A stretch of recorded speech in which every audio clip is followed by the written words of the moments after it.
que me refiero es a que oíamos canciones como Los tiempos están cambiando en la radio comercial. Nunca se había oído algo así. No era el típico Jane conoce a Ted y se enamoran, o ya no están enamorados, o muchacho conoce chica, luego pierde a la chica, etc. Eran letras como vengan padres y madres de toda la tierra o no critiquen lo que no entienden. Esta era una oportunidad de participar en la creación de un mundo nuevo.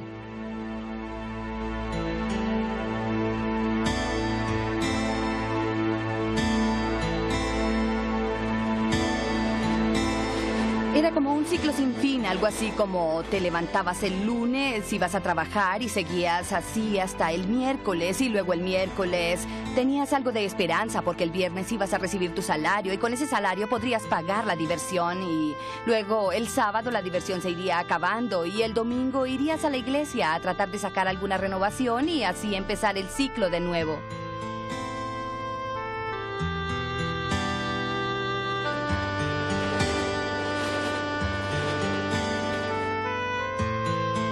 Cuando yo tenía 27 años, vivía en una casa hermosa con garaje para nuestros 3 autos, con un esposo muy guapo, presidente de una fraternidad.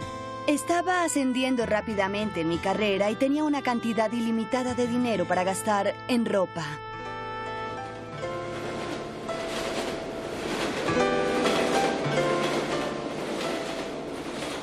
Un día estaba sentado en la Casa Blanca viendo el ala sur, el precioso jardín del ala sur de la Casa Blanca, y me decía a mí mismo: papá tenía razón, si trabajas duro, llegarás a la cúspide. Y aquí estoy, el nieto de un inmigrante al lado del presidente de los Estados Unidos, uno de los 6 hombres de su oficina, uno de los más poderosos de América.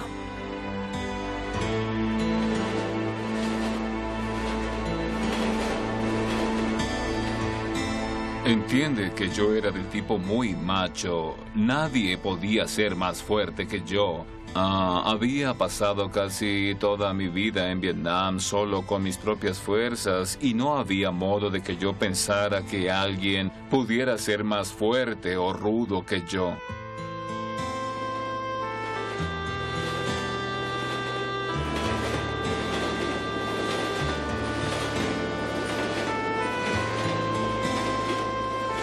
El resultado fue positivo, Bob. Tienes SIDA.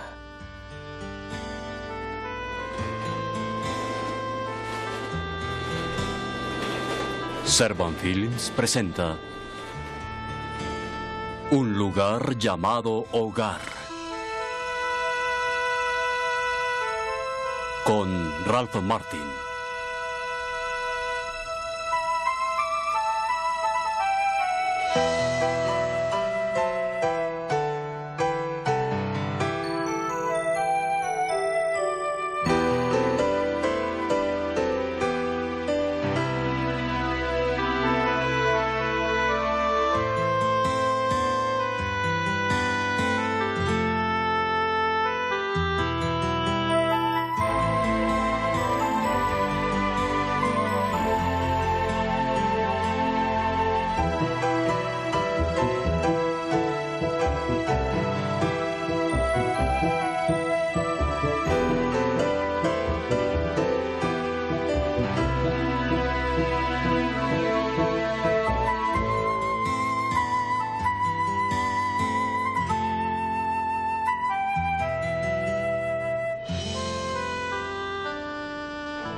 Hola, soy Ralph Martin.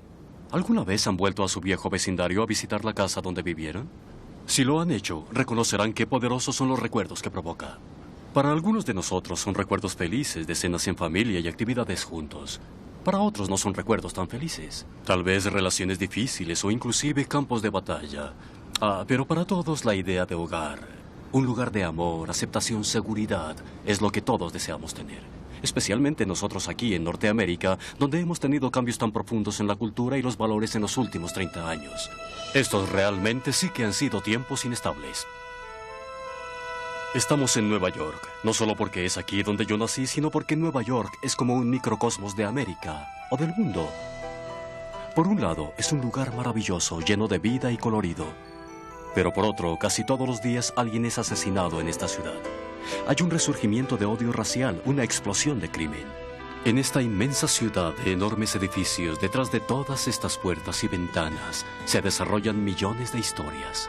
Personas que sufren, niños que son maltratados, padres muriendo de cáncer, madres solteras sufriendo por sacar adelante ellas solas a sus familias, hijas que son violadas, hijos que van a la cárcel por drogas o que están muriendo de sida o que los envían a la guerra. Quiero que conozcan a algunas de estas personas que nos contarán sus historias. Las historias de sus propias luchas para encontrar ese lugar llamado hogar.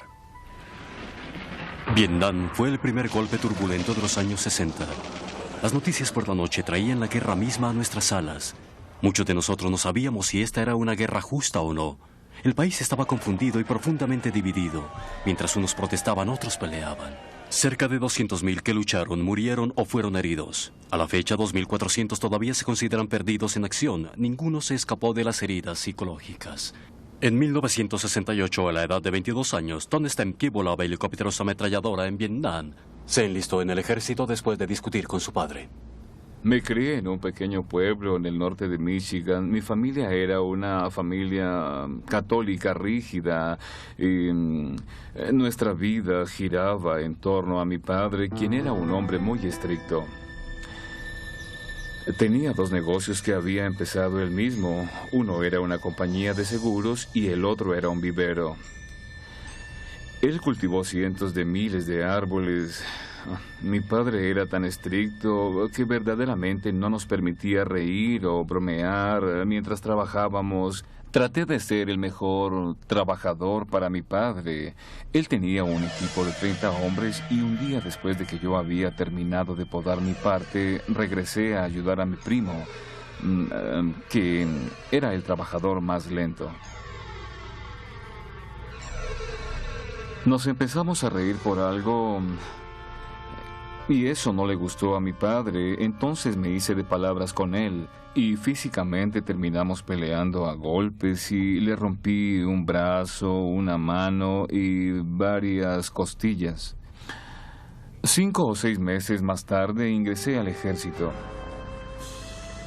Un día estaba en San Francisco y al día siguiente estaba en Vietnam.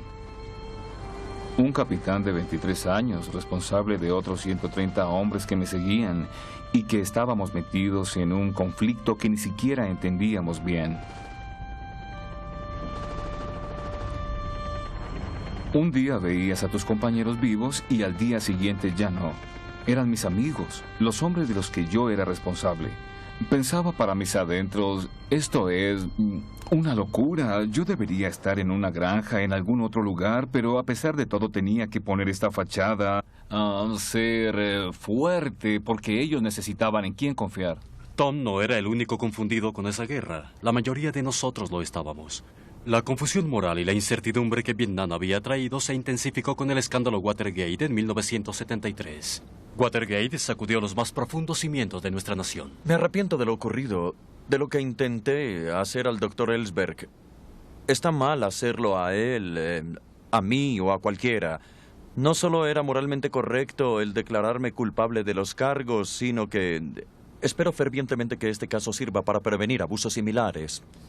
Como consejero especial del presidente Nixon, Charles Colson sintió el impacto con toda su fuerza. Yo no pensaba haber estado involucrado en Watergate. Dejé que la Casa Blanca pensara que yo no estaba involucrado, pero cuando el escándalo empezó a hacerse más grande, me di cuenta de mi propia participación al crear una cierta atmósfera en la Casa Blanca que culminó con Watergate, mis propias caídas morales. Esto me llevó a verme a mí mismo y a los valores que motivaban mi vida, que había pasado 4 años de esta construyendo esa institución llamada Casa Blanca y la presidencia y la administración de Richard Nixon, y vi cómo todo se caía, se desmoronaba, y me di cuenta de la vanidad de tantas cosas que hacemos. También me di cuenta de que toda mi vida había buscado el poder, la influencia, el dinero y el éxito para encontrar seguridad y un sentido en mi vida, y descubrí que estas cosas no te dan seguridad ni significado a tu vida. No podía deshacerme de esa sensación de vacío.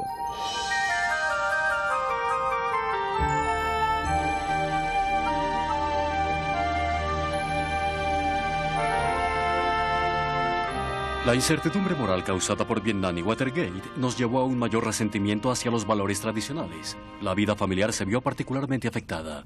De 1965 a 1980, los divorcios en los Estados Unidos crecieron más del doble. 1 de cada 2 matrimonios acababa en divorcio, como en el caso de Kathy Reming. Siendo la mayor de 5 hermanos, tuve la responsabilidad siempre de cuidar a los demás y tenía el sueño de que un hombre vendría y me llevaría en sus brazos. Y así efectivamente sucedió. Él era el presidente de una fraternidad y me enseñó una vida fascinante. Y así conocí muchas cosas que de no haber sido por él nunca lo habría hecho. Tuve que tomar una decisión porque había una lucha interna. Por un lado, tenía esta educación en la que había crecido con valores fundamentales y por otro un estilo de vida que decía emocionante. Tenía curiosidad y seguí luchando hasta que finalmente me di por vencida y lo que hice fue optar por ese estilo de vida. La vida de fiestas en la universidad continuó en nuestro matrimonio y todo era muy divertido. Salíamos a bailar, fiestas en yates, teníamos un grupo de amigos que tenían nuestro mismo estilo de vida, vivíamos al máximo. Pero se prolongó por mucho tiempo, porque yo quería tener hijos, pero mi esposo no. Cuando quedé embarazada, él quiso que tuviera un aborto. Y como yo quería conservar su amor, acepté. Tuve el aborto, pero algún tiempo después volví a quedar embarazada y volví a practicarme otro aborto. Empecé a sentirme terriblemente sola en mi interior, como si me hubieran abandonado en este matrimonio. En los últimos 25 años, la estructura familiar ha cambiado para millones de americanos. Cada vez más una madre soltera es la cabeza de la familia. Para Katrina Gainey, criada por su madre soltera en un barrio negro, siempre fue una lucha conservar la esperanza en medio de la desesperanza. Yo era la más pequeña de 3 hijas y fui criada por mi madre, que era del sur. Dormía con mi mamá en la misma habitación y recuerdo que ella tenía un pequeño ritual por las noches, nos trenzaba el pelo y luego acomodaba nuestra ropa para el día siguiente. Al día siguiente se levantaba a las 5 de la mañana para ir a trabajar y nos despertaba a las 7. ¿Todavía no están listas? Y se lavan bien los dientes y cosas por el estilo. Para mí, siendo pequeña, era una lucha porque yo quería mucho a mi mamá y no entendía por qué ella tenía que trabajar tan duro. Cuando mi padre venía a visitarnos, yo me sentía como si... porque él nunca vivió con nosotras. Y cuando mi padre venía a visitarnos los sábados por la mañana, estábamos mi hermana, mi mamá y yo juntas. Siempre pensé, bien, aprovéchate de este amor, ahora esto es todo, esto es la familia. Y luego desaparecía una vez más y el ciclo volvía a empezar de nuevo. Siempre tenía que lidiar con ese sentimiento de abandono. Siempre hay un poco de amor, pero tú sabes, siempre está fuera de tu alcance. Nunca va a estar ahí totalmente para ti. Y siempre me pregunté si alguna vez hice algo para no merecer tener ese amor todo el tiempo. Es por eso que yo creo que estoy luchando. Solo por querer ser amada. Y eso es algo muy duro de pensar para una mujer. Pero para una niña pensarlo y además crecer en un ambiente donde todo lo que ves está lleno de desesperanza. Era mucho, pero mucho peor. La revolución sexual de los años 60 condujo a una nueva y horripilante batalla en el campo médico en los años 80. Los años 80 han sido llamados la peste negra del siglo XX. Un número trágico de hombres y mujeres son devastados en la plenitud de sus vidas. Bob Winter tenía SIDA y nos dejó grabada la historia de su lucha. Tengo 36 años y ahora padezco las consecuencias de las decisiones que tomé a mediados de mi vida. Cuando crecí, nunca me sentí que encajaba en ningún lado. Yo era el niño con los anteojos gruesos, tímido. Mis padres se divorciaron cuando yo tenía 5 años y mi padre se mudó fuera del estado, así que nunca estuvo cerca. Estaba en 8º grado, en un internado, cuando tuve un encuentro homosexual. Me acuerdo que me sentía confundido todo el tiempo, con miedo de que me descubrieran. Para cuando cumplí 18 años, toda mi autoestima había desaparecido. Una noche, un tipo me invitó a una fiesta en donde por primera vez me sentí que pertenecía. Nadie me llamó maricón. Me sentí tan bien de tener ese sentido de pertenencia que decidí formar parte de ese estilo de vida.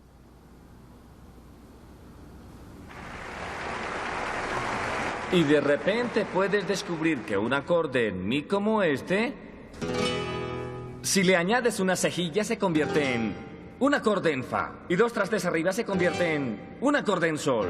Si los combinamos todos juntos, nos queda algo así como esto.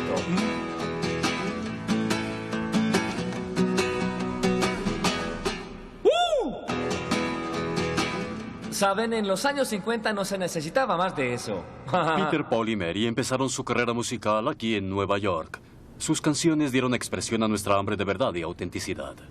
Para Noel Paul Stuckey, su lucha personal vino con su búsqueda de sentido.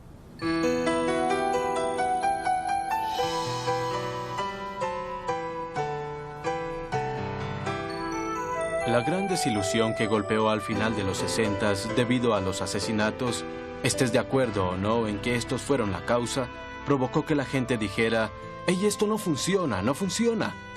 Este sueño que teníamos, esta esperanza que teníamos de que el amor con mayúscula invadiera el mundo, esta visión de todo lo que necesitas es amor, se desmoronó y cada quien se fue por su lado. Había una disparidad entre aquello que deseábamos y aquello que en realidad estábamos viviendo. Tenía repugnancia de mi propia fama y no sabía manejarla. Yo no era un dictador benévolo. Recuerdo haber leído en secundaria acerca de esos dictadores que pueden ser muy amables con su gente. Yo no era uno de esos. Y cuando la gente tenía atenciones especiales, no por lo que yo era como persona, porque siempre me he considerado con defectos, sino por mi propia fama, empecé a sacar provecho de ello. Señor Stuckey, usted no tiene que estar en la fila. Pase hasta adelante y entre. Señor Stuckey, ¿quiere una mesa? Cosas como esa. Señor Stuckey, traje una chica a la fiesta. ¿Le gustaría conocerla? Terminé por creerme yo mismo las historias que publicaba de mí la prensa y estaba harto de ello. Me siento identificado con esa discrepancia de la que Noel hablaba entre sus ideales y su modo de vivir. Por esa misma época yo estaba luchando con esa misma discrepancia. Nací y fui criado en una buena familia católica y de pequeño tenía una buena relación con Dios. Conforme iba creciendo, el pertenecer a la iglesia era cada vez más insignificante. Fui a la Universidad de Notre Dame, estudié filosofía y me encontré sumergido en una guerra de ideas. Por lo que podía ver, el cristianismo era algo irrelevante. Pensaba que tal vez Dios sí existía, pero era claro que Él no hacía ninguna diferencia en la vida de las gentes que conocía. No estaba muy entusiasmado con lo que veía en mí mismo y en otros que estábamos en busca de la verdad y la justicia fuera de Dios. Recuerdo haber participado en una manifestación de derechos civiles junto con otros atacando el coche de un político que visitaba Notre Dame, porque considerábamos que tenían una visión racista. Fue horrible. Golpeamos el coche e inclusive aventamos los palos de los letreros por las ventanas del coche, pudiendo haberlo herido. Cuando fui lo suficientemente honesto para admitirlo, me di cuenta de que no era feliz por esa falta de paz y justicia en el propio corazón de cada uno de nosotros. Nosotros nos decíamos que Dios era irrelevante, pero en verdad sí necesitábamos algo, igual que Tom Epstein y los otros. Salí de Vietnam, afortunadamente, y regresé, pero totalmente confundido, muy herido, era muy duro de corazón, desconfiado, no me gustaba el gobierno y deseaba involucrarme en algún trabajo en el que yo pudiera usar mis manos. Quería algo sencillo y eso hice, regresé a la tierra. En un lapso de 10 años... Mi desconfianza, mi corazón, mi confusión me llevaron a deteriorar más y más mi vida. Estaba huyendo cada día. La relación con mi esposa se fue a pique. No quería enfrentarme con mi padre. La verdad no sabía cuál sería la relación de mi padre. ¿Estaría disgustado porque no triunfé? Sabía que de algún modo su reacción no sería buena porque nunca lo había sido y pensé, voy a acabar con mi vida. En medio de todo esto, regresé a Boston para ser consejero general de la Raytheon Company. Ya había representado a la Raytheon como uno de mis clientes antes de ir a la Casa Blanca y ahora estaba de regreso. 4 años más tarde no había visto a Tom Phillips, el presidente de Raytheon, en 4 años. Entré a su oficina un día de primavera en 1973 cuando sentía este vacío interior y me di cuenta de que Tom era un Un hombre muy parecido a mí. Él había logrado lo que tenía trabajando duro. Empezó como ingeniero en Raytheon, uno de los 50,000 empleados. Ingresó a los 25 años, a los 36 era vicepresidente y a los 40 presidente. Un hombre muy dinámico, muy luchador. Yo entré a su oficina ese día. Él estaba tranquilo, estaba en paz. Parecía otra persona. Le dije, Tom, has cambiado después de 15 minutos de conversación. Y él me dijo, sí, Chuck, he cambiado. Simplemente añadió, he aceptado a Jesucristo y le he entregado mi vida. Y debo confesarte que me fui de espaldas al oír eso. Pensé en ancianas con tenis repartiendo panfletos en las esquinas diciendo cosas así. Pero este amigo era un científico, físico, hombre de negocios, un ingeniero. Y yo no podía creer que estuviera hablando así de Jesucristo. Yo había estudiado algo de Jesucristo en el Catecismo del Domingo, una figura histórica, pero este hombre hablaba de él como si lo conociera. Yo estaba nervioso y cambié de tema. A los 30 años, tenía todo lo que supuestamente me haría feliz. Un buen trabajo, mi propia casa, un amante de 21 años. Pero no estaba satisfecho. Así que tuve más amantes, más drogas y más alcohol. Me vi a mí mismo haciendo cosas que nunca me imaginé hacer. Esto destruyó mi personalidad. Me volví como muy egoísta y herido. Pero no podía dejar de hacerlo.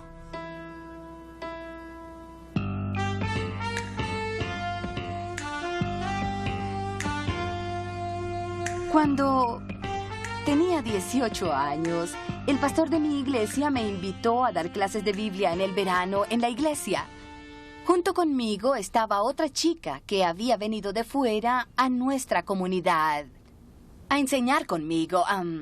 Ella era, o al menos yo así la percibía en ese entonces, era una mujer blanca, la típica muchacha blanca de los suburbios. Así es que me propuse hacer todo lo que estuviera de mi parte para hacerle pasar un mal rato. Recuerdo que empecé a bromear con ella y luego querer hacerla sentirse menos. Le decía cosas como, de seguro juegas tenis o de seguro tienes un perrito que se llama Toto y cosas por el estilo, pero ella nunca decía nada, nunca me las regresó, sonreía.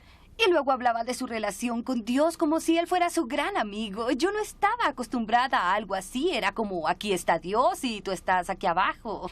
Después ella empezó a decirme, voy los martes por la noche a esta asociación. ¿Te gustaría venir conmigo? Le dije, ¿vas a la iglesia los domingos y además los martes? ¡Tú estás loca! Ni pienses que voy a ir contigo.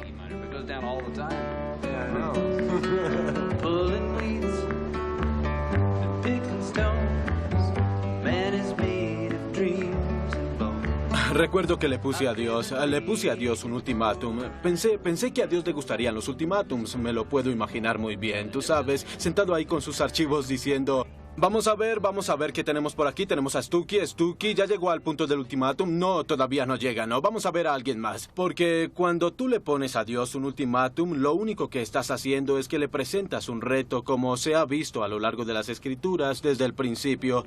Estás luchando con un ángel y le dices, muy bien, quiero saber si realmente estás ahí. Conozco todas las palabras, conozco la iglesia. De hecho, me encontré un cassette en el auto mucho tiempo después que había grabado, porque los compositores se vuelven medio locos, especialmente si tienes éxito y te das cuenta que no hay nada escrito acerca de dónde vendrá la inspiración para la próxima canción. Surgen cosas como, abro la puerta del refrigerador. No, eso no puede ser una canción. Bueno, tal vez. Así que empecé a grabar todo y... algún tiempo después me encontré este cassette en el que de hecho estoy rezando.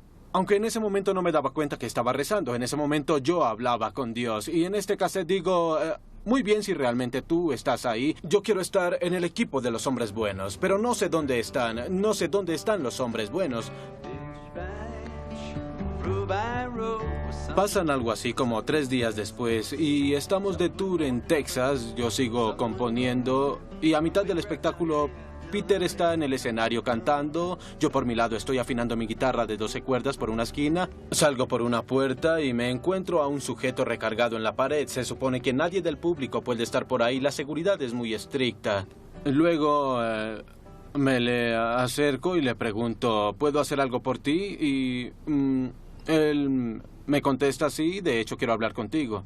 Yo le digo, bueno, realmente no puedo ahora, estoy a mitad del espectáculo. Y mientras me seguía imaginando cómo podía haber llegado hasta ahí, le dije, búscame después del espectáculo y podremos hablar. Amablemente aceptó y al final del espectáculo ahí estaba. Puse mi brazo en su hombro y le pregunté, ¿de qué quieres que hablemos? Él simplemente se volteó y me dijo con su clara presencia, quiero que hablemos de Dios. Solo hasta ese momento supe que era él quien tenía algo que decirme acerca de Dios y no algo que preguntarme acerca de Dios. Y a quien le dio la autoridad para hacer esto, ¿qué podría él saber? Desde que tenía 18 años hasta que cumplí los 35, yo muy rara vez iba a la iglesia, tal vez en Pascua, en Navidad o tal vez para el Día de Acción de Gracias, pero realmente no había un Dios en mi mundo. En tanto yo acumulaba estas riquezas en mi vida mientras triunfaba en mi carrera, pero dentro de mí había algo mal, porque me sentía terriblemente sola. Recuerdo una noche en la que caminaba sola por mi casa viendo todas las cosas bonitas que había, mirando por la ventana y viendo el jardín perfectamente podado. Todo parecía maravilloso.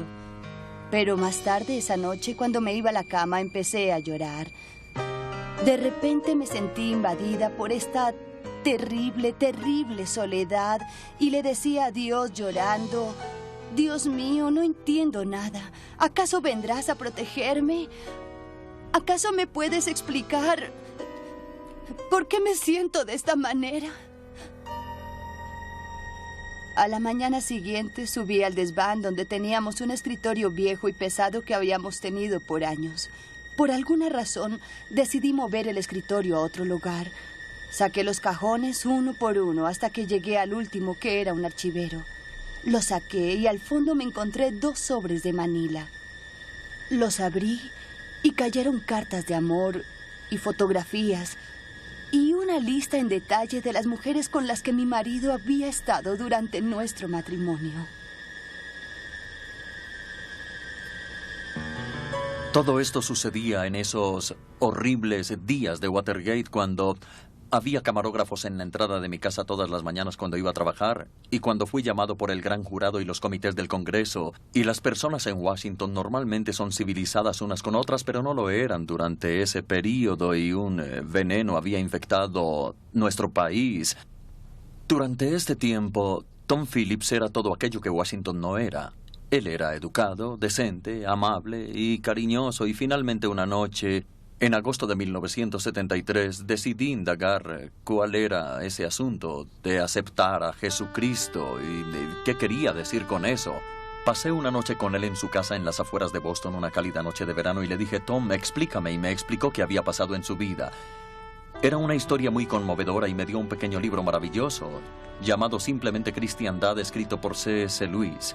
Uno de los mensajes más poderosos de ese maravilloso libro es el capítulo acerca del orgullo, ese vicio que vemos en todos los demás pero nunca en nosotros mismos, y cómo un hombre orgulloso va caminando por la vida viendo hacia abajo a otras personas y otras cosas, y cuando miras para abajo no ves algo que está por arriba de ti, es superior, Dios. Y me di cuenta de que toda mi vida fue como un torpedo a medio barco. Me di cuenta de todos esos años de mi vida pensando que quería salir adelante porque persistía en el ideal de servirle a mi país y quería ser el mejor abogado de negocios, quería hacer dinero para mi familia. Pero esa noche me di cuenta por primera vez en mi vida de que lo que en verdad me motivaba era mi orgullo, mi deseo de probar qué tan bueno era yo. Salí de su casa para irme de vacaciones a Maine con mi esposa. Llevé el pequeño libro que me había dado, simplemente Cristiandad, y me encontré con que no podía sacar el auto del garaje. Yo, el tipo duro de la Casa Blanca, el más duro de los duros de Nixon, el que los periódicos llamaban el hombre punta de lanza, ex capitán de los marines, no podía sacar mi coche porque lloraba con todas mis ganas, llamaba a Dios, era la primera oración honesta en mi vida. Me quedé en el coche por un buen rato pensando en mi vida y queriendo conocer a Dios. Si de verdad existes, te quiero conocer, quiero estar limpio. Quería una nueva vida.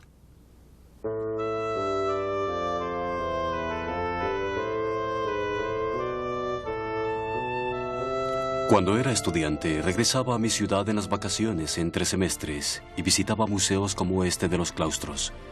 Caminaba por los pasillos admirado con las obras de arte. Todo ese arte centrado en el evento más impactante de toda la historia, el nacimiento, vida, muerte y resurrección de una persona llamada Jesús.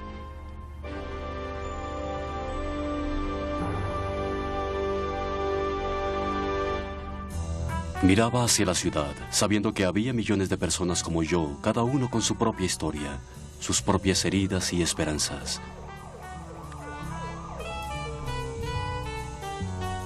Y me preguntaba qué iría a pasar con todos ellos, qué iría a pasar conmigo.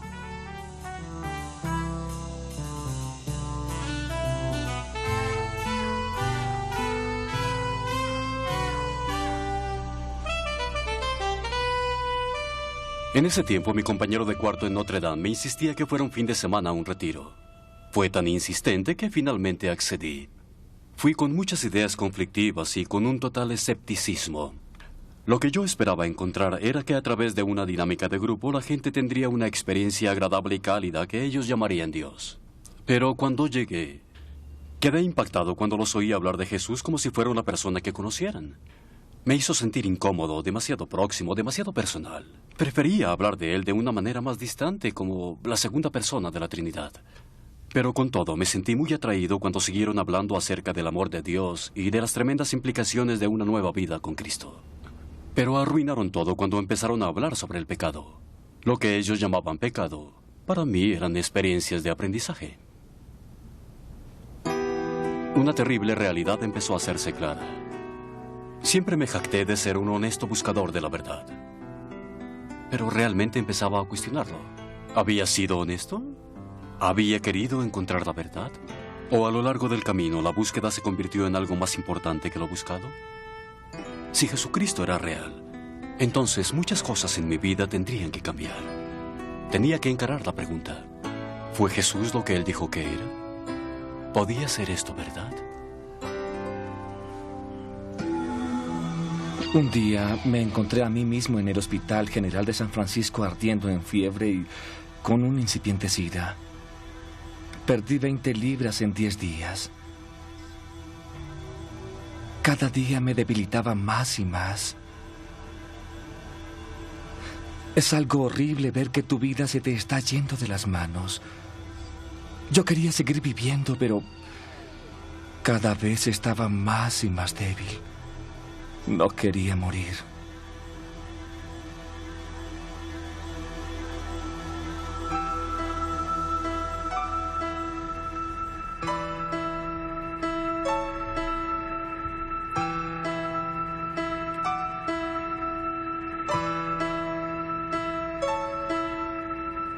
Hay algo dentro de cada uno de nosotros que nos hace sentir miedo y coraje frente a la muerte.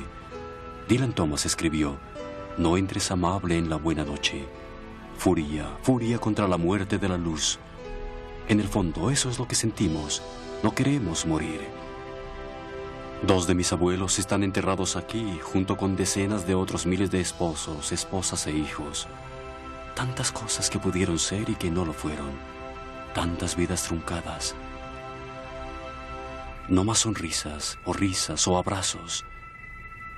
Se acabó la vida. Se fue, enterrada.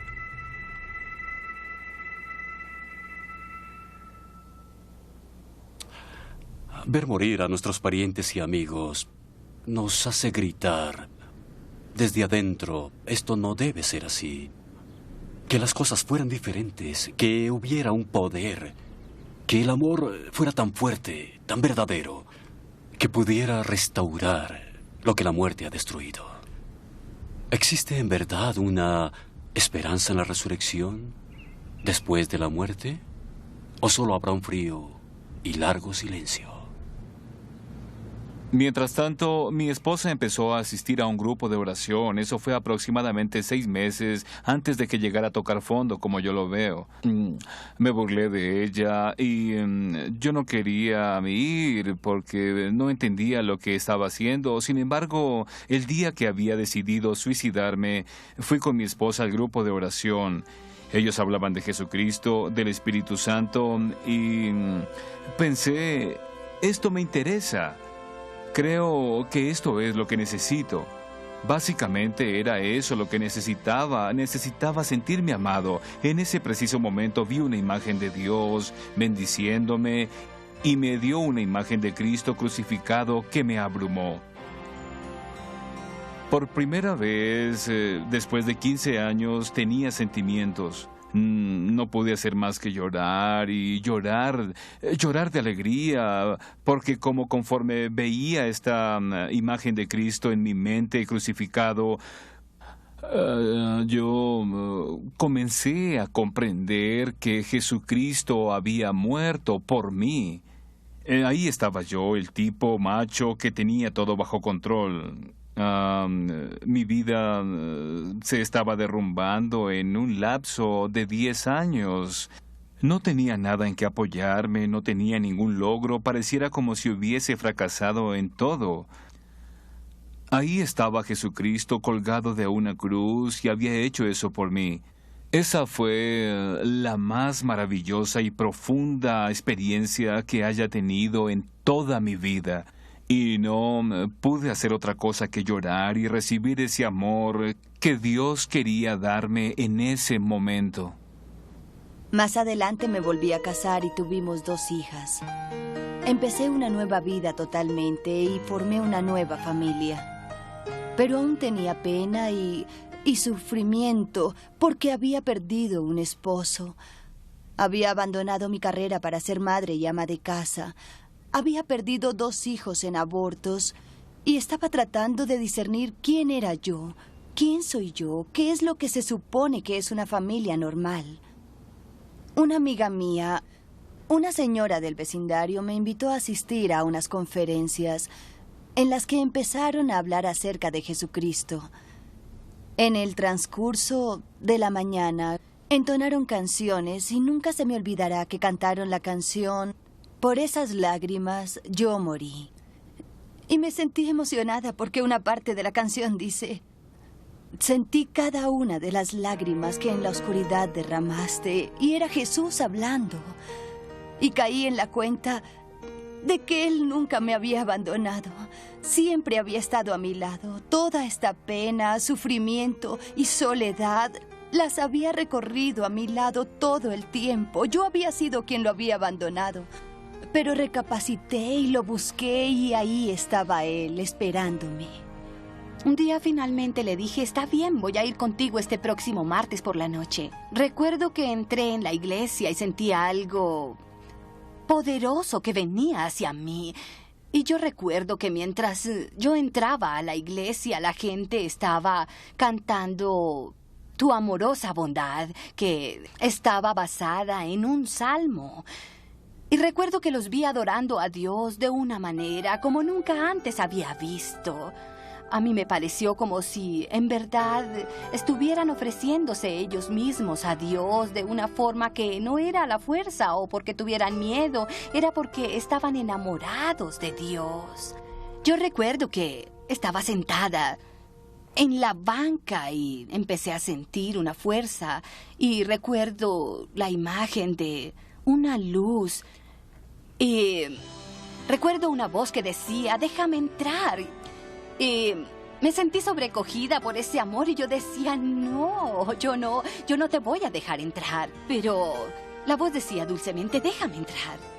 Y sentí por primera vez en mi vida, con todas mis inseguridades, con todas las dudas que tenía de que no era digna de ser amada.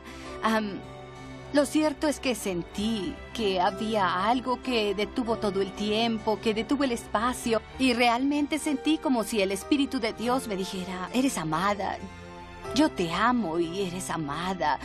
Y yo recuerdo que no pude contenerme, que me impactó tanto que estallé en lágrimas y empecé a llorar. No porque estuviera triste, lloraba porque en verdad dolía. Lloraba porque era como si todo ese amor que había añorado toda mi vida desde pequeña estaba llegando a mí en ese momento, en ese preciso lugar y momento. Fue algo así como sentir un toma. Y lo único que pude hacer fue dejarme caer en él. Solo podía recibirlo y lo único que podía decir era gracias. Así que salí para la costa de Maine con mi esposa Patty y llevé conmigo ese maravilloso librito, Simplemente Cristiandad, y empecé a leerlo.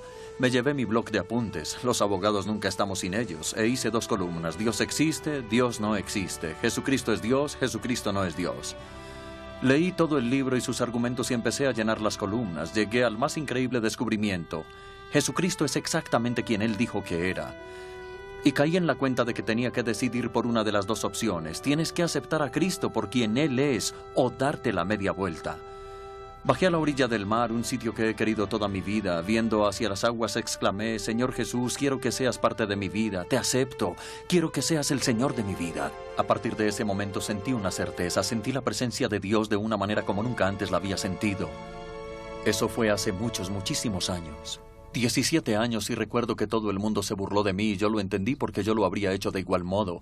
Pero te puedo decir que hasta ahora jamás he dudado de la realidad de Cristo, y puedo decirte también que estoy más seguro hoy de Él que de mi propia realidad. Así que regresamos al hotel y la primera cosa que hace tan pronto entramos en la habitación es decir, creo que debemos orar. Nos arrodillamos y le agradeció a Dios por permitirle ir al concierto sin tener el boleto, por haber podido pasar atrás del escenario sin tener un pase y por haber puesto en su corazón la urgencia de tener que hablarme. Y dijo, creo que ahora no, Él quiere hablar contigo. Y me di cuenta que estaba enfrente de mi Creador, que estaba enfrente de aquel Dios que había buscado por tanto tiempo.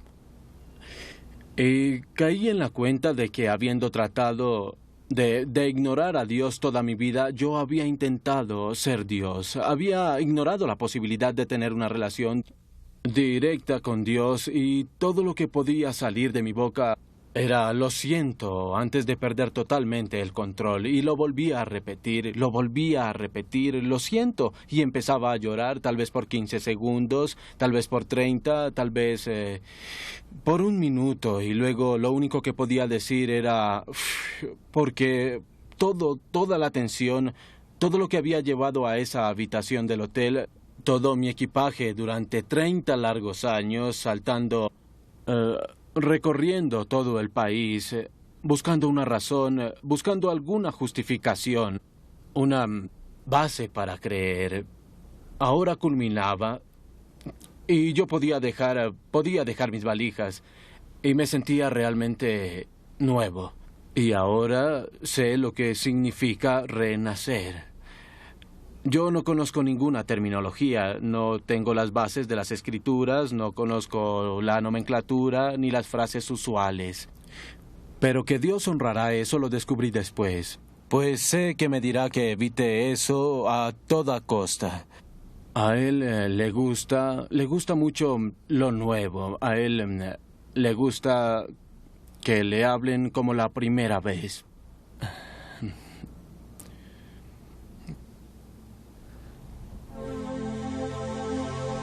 De alguna manera, en su misericordia, Dios descendió hasta la fosa que yo había excavado para mí mismo y me mostró que había una salida. Conocí a algunas personas que me hablaron del amor de Dios y su perdón, que me amaba como a su hijo. Pero después de todo lo que yo había hecho, ¿cómo podría Él? Pero esa noche en el hospital, Dios me dio una imagen de Jesús que yacía dentro de mí. Y vi a un soldado romano forzando las espinas en su cabeza. Y mientras mi cabeza latía, lo sentía a él sentir mi dolor. El dolor no desapareció, pero la presencia de Dios era tan fuerte que ya no importaba.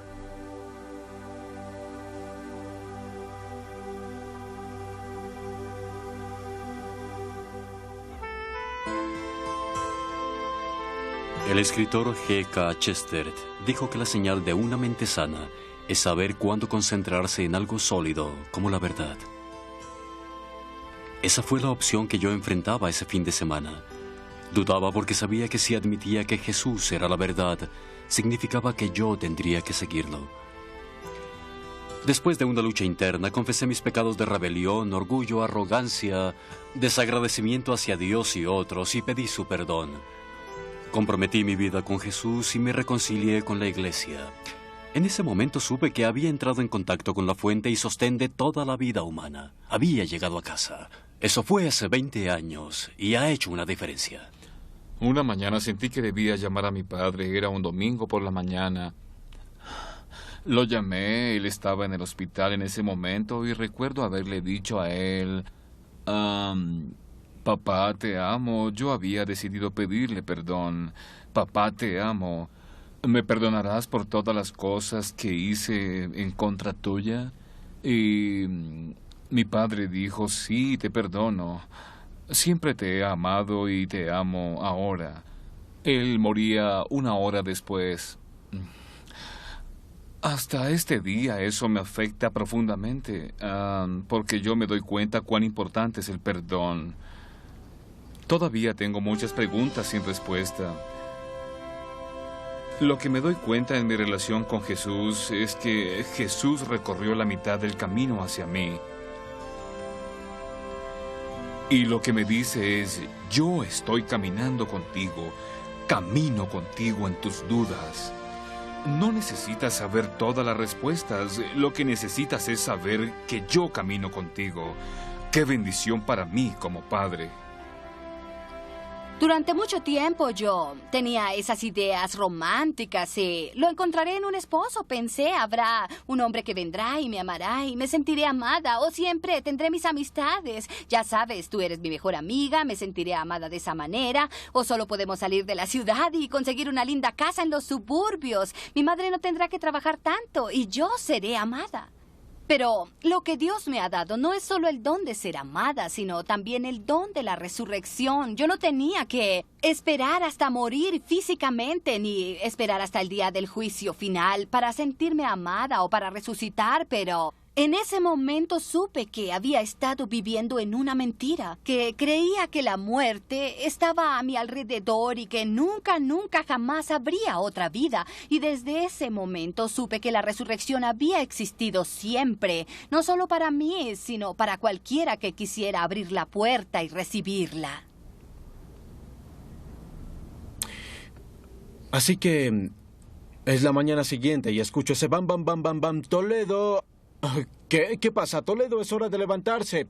Oh, Dios, es hora de levantarse. Bueno, ¿qué sucedió anoche? Todavía estoy vestido. Y mientras camino hacia la puerta de la habitación, miro hacia arriba y me encuentro con la Biblia sobre una mesa. Y mientras abro la puerta, lo único que pienso es, vaya. Me pregunto si esto se quedará conmigo por el resto de mi vida. Y sí, así ha sido.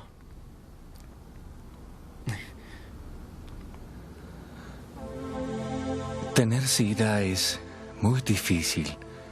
No pretenderé que es fácil. Pero en los últimos 4 años me he sentido feliz por primera vez en mi vida. Yo me he querido a mí mismo. Arruiné todo en mi vida debido a las opciones que tomé. Y gracias a Dios, ahora no soy tan solo un ex gay. Soy un nuevo hombre. Lo mejor que se puede hacer en esta tierra es desarrollar una relación con Jesús. He llegado a conocerlo muy bien, a depender de Él. Y creo que me está preparando para la eternidad.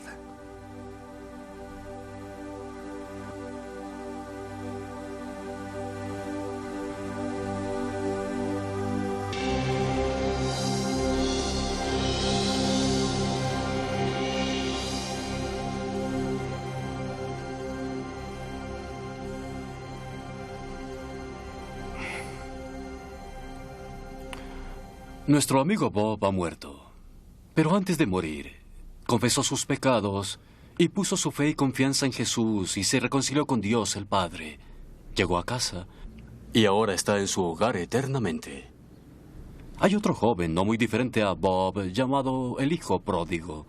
Un hombre que desperdició su vida y herencia y se vio abandonado por sus amigos sin nada que comer, hasta que finalmente se humilló y regresó a la casa de su padre también.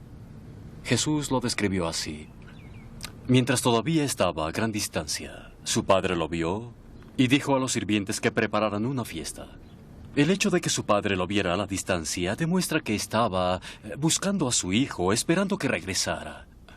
Jesús nos habló de este padre para mostrarnos qué clase de padre es Dios. Alguien que espera a sus hijos y añora que éstos regresen a casa de Dios.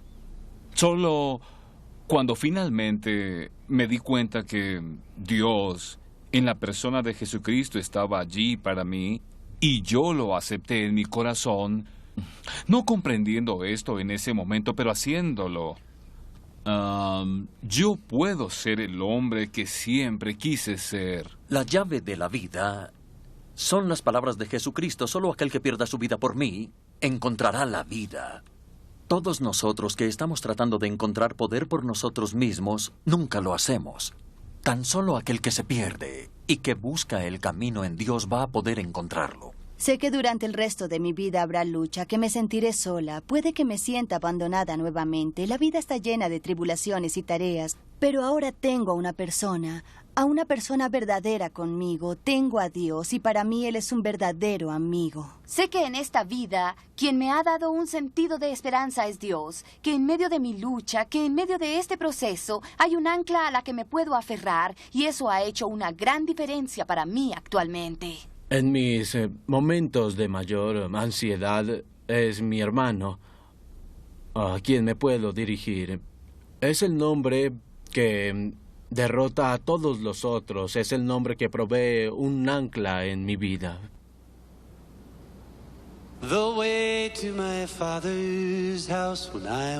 Durante toda nuestra vida hay una voz que nos habla. Tal vez usted no la ha reconocido claramente, pero este es el momento. A través de Bob, Noel y Katrina, a través de los rostros y los sonidos de la ciudad, a través de las obras de arte en los claustros, una voz está hablando al paso de los siglos. Le está hablando. Es la voz de Jesús y le habla a usted. Aquí estoy, tocando a la puerta. Y si alguien la abre, yo entraré a su casa y cenaré con él y él conmigo. Abran sus mentes y sus corazones a Jesús. Tengan confianza en Él. Y tal vez por primera vez en sus vidas se van a encontrar en su hogar. En unos momentos regresaré.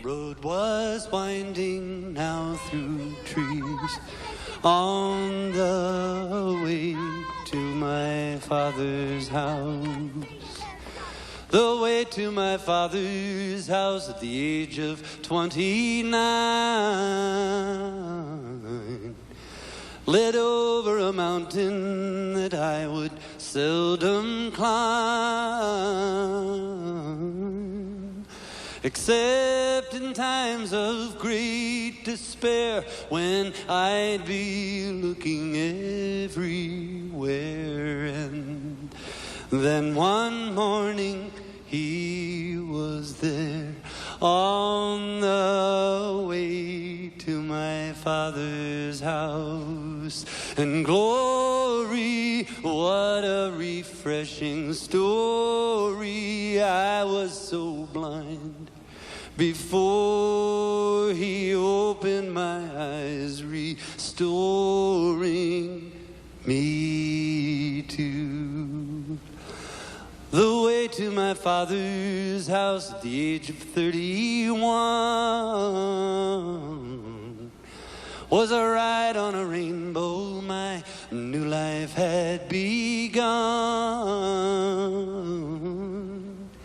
And every evening I could look through the pages of his book and recognize the paths I took on the way, on the way. I go to my Father's house in these troubled days. The Spirit is moving in mysterious ways. Reminded when old doubts appear that perfect love casts out all fear. In thanks I tend the garden here on the way, on the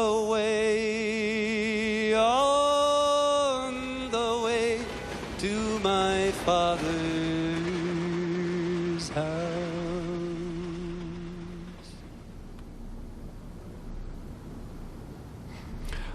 Es muy conmovedor escuchar a personas hablar tan abiertamente sobre sus vidas. No es frecuente que hablemos de esa manera. Pensando en Noel, buscando un motivo, una razón para creer. O Chuck llevado a probar lo bueno que era y nunca satisfecho. O Katy despertándose en un matrimonio de pesadilla. Cada uno, Tom, Katrina, Bob, yo mismo. Todos personas tan diferentes y sin embargo con las mismas necesidades. Necesitábamos saber dónde colocar nuestra confianza y en dónde podríamos encontrar la verdad y el amor duradero. ¿Y usted qué? ¿Ha encontrado un ancla en su vida? ¿Ese lugar de confianza y verdad y amor? ¿O todavía lo busca? Nosotros no podemos tomar decisiones por los demás. Solo podemos compartir nuestra experiencia e indicar el camino. Demos gracias que no depende tan solo de nosotros. Dios ha tomado acción a nombre nuestro y es Él quien le llama. Es su voz quien le está llamando. No yo, no Ralph Martin, ni otro ser humano. Es la voz de Dios. Él le ama, le llama por su nombre y le invita a que venga a su hogar. La verdad, me parece que algunos de ustedes que ya conocen las palabras de Jesús y están asistiendo a la iglesia regularmente, solo lo hacen superficialmente. No cesen en su esfuerzo. Hay más. Jesús está allí. Y Jesús es la verdad, y la vida, y el amor. Y Él quiere acercarse a ustedes. Reflexionen sobre esto. Gracias por acompañarnos y les deseo lo mejor. Que lo conozcan a Él, quien tiene un futuro lleno de esperanza y amor para ustedes. Jesús. Para mayor información acerca del Evangelio de Jesucristo o un lugar llamado hogar, escriba a Ralph Martin, apartado aéreo 7712, Ann Arbor, Michigan 48107, Estados Unidos.